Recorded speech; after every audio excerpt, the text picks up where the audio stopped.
Merci, Monsieur le Ministre. Pour le groupe radical, républicain, démocrate et progressiste, la parole est à Monsieur Paul Giacobbi. Monsieur le Président, permettez-moi d'abord de joindre à d'autres mes félicitations personnelles pour votre perchoir, si j'ose dire. Et je vais abuser aussitôt pour vous dire que j'ai deux questions, mais que je vous demande l'autorisation de les contracter en une seule, ce qui limitera le temps de parole de toute façon largement dans l'enveloppe globale. Dans la mesure où vous ne dépassez pas votre temps, cela vous sera accordé. Merci, Monsieur le Président. Vous voyez comment on abuse d'emblée de votre gentillesse. Le ministre a tout dit, en fait, à la fois sur la compétence de la collectivité territoriale de Corse et sur le fait qu'il ne pouvait pas intervenir sur des procédures juridictionnelles en cours. Bon. Donc il faut rappeler qu'il s'agit dans ce domaine d'une compétence de la collectivité territoriale de Corse, qui est à la fois l'autorité organisatrice des transports entre la Corse et le continent, et qui finance les politiques publiques, notamment de délégation de services publics, par le moyen d'une dotation de continuité territoriale, dont il faut le rappeler qu'elle est simplement assimilable à un élément de dotation générale de décentralisation pour la bonne et simple raison qu'elle était la contrepartie financière d'un transfert de compétences. Par conséquent, c'est pour ça qu'elle est assimilable à la DGD. Dans un passé récent, et notre collègue Tian, Sauveur Gordolfi, Chette et d'autres, M. Gabi Charroux et quelques autres savent bien, cette Assemblée a débattu de ce sujet. Le ministre Vidaliste le sait aussi à son détriment parfaitement, puisqu'il a subi les uns et les autres, et votre serviteur aussi, ce qui n'était pas simple.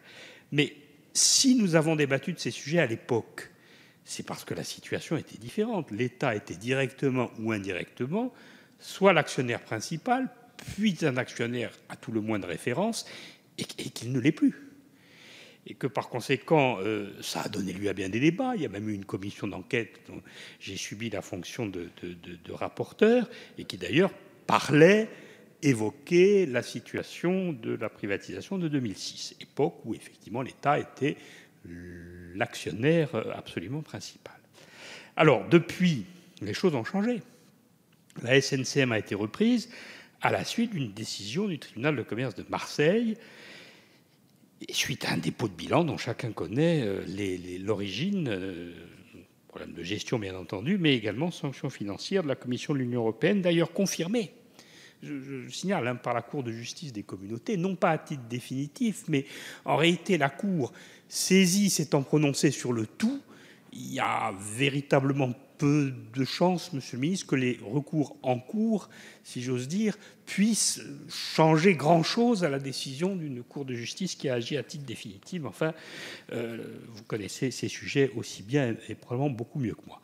Ce n'est donc pas à ce jour à l'Assemblée nationale de débattre, à ce stade, de l'utilisation de l'enveloppe de continuité ou même de la définition de la politique des transports entre la Corse et la continent, mais c'est à une collectivité décentralisée de la République qui s'appelle la collectivité territoriale de Corse. Et d'ailleurs, je vous signale que dès demain, sur proposition de son nouvel exécutif, eh bien, il y aura un débat qui probablement rapportera aux uns et aux autres peut-être plus de réponses que le débat de ce soir, puisqu'il permettra de trancher un certain nombre de sujets, au moins à titre provisoire. Alors, il reste qu'effectivement, on peut poser quelques questions au ministre. Il faut bien en poser une ou deux, ne serait-ce que pour justifier l'exercice. La première est simple. La dotation de continuité ne devrait-elle pas être rendue plus fongible pour faire mettre le financement au-delà de la politique de transport et des investissements portuaires et aéroportuaires de la Corse, notamment pour les réseaux routiers qui relient les différents ports et aéroports entre eux. Je signale que l'excédent de l'Office des transports pour 2016, ce sera 33 millions d'euros. Deuxièmement, j'imagine que l'État continuera, mais je pose la question, à veiller au contrôle de l'égalité dans ce domaine. Et troisièmement, est-ce que le ministre peut rappeler que la dotation de continuité territoriale est effectivement l'accompagnement financier d'un transfert de compétences de l'État à la collectivité territoriale de Corse? Merci, monsieur le député. Pour vous répondre, la parole est à monsieur le secrétaire d'État au transport. Oui, merci, monsieur le président. Monsieur le député, la dotation est un concours financier qui est au sein de la dotation générale de décentralisation, vous le savez. Il s'agit d'une dotation affectée juridiquement qui doit être utilisée pour financer les transports maritimes. Et la question de son évolution, d'ailleurs, est posée aux élus corses. Il faut préciser le modèle de financement pour les transports, mais il est possible, je réponds à votre question, le gouvernement n'est pas de ce point de vue-là, puisque c'est une question de principe, hostile à ce qu'il y ait des débats sur la possibilité d'avoir une fongibilité ou une plus grande marge de manœuvre dans l'utilisation. Vous pointez une question qui est d'ailleurs propre aux finances de la collectivité. Les reliquats, notamment, puisque c'est la question qui va se poser, ont vocation à être utilisés en l'état du droit, dans la consolidation des infrastructures existantes, c'est-à-dire les 7 ports, les 4 aéroports par exemple. Il y a aujourd'hui un lien à établir avec les gestionnaires que sont les CCI notamment et la STC, bien entendu pour travailler sur ces fonds pour le développement de lignes.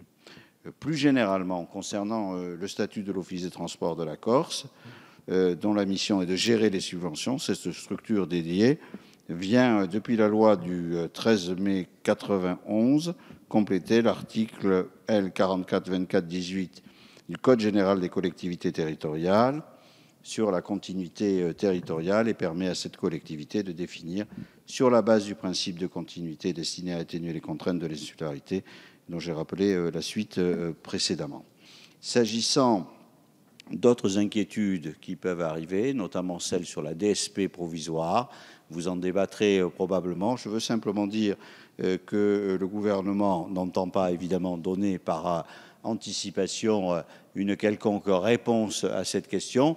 Simplement, je veux dire à ce stade qu'il partage probablement les interrogations qui viendront nourrir le débat de la collectivité territoriale de Corse qui doit avoir lieu, semble-t-il, demain et dans les jours qui arrivent. Je ne veux pas rentrer plus dans les détails de ce dossier et des réponses que je vous donne, en essayant de rester fidèle aux principes, certes difficiles à exprimer, mais dont j'espère que chacun aura compris et que je n'avais pas la possibilité d'y déroger. Merci. Merci, Monsieur le Ministre. La séance de questions est terminée. Prochaine séance demain à 9h30. Proposition de loi visant à encadrer les rémunérations dans les entreprises. Proposition de loi pour tendre à l'autonomie des femmes étrangères. Proposition de loi relative à la réhabilitation collective des fusillés pour l'exemple de la guerre de 1914-1918. Proposition de loi visant à garantir le revenu des agriculteurs. La séance est levée.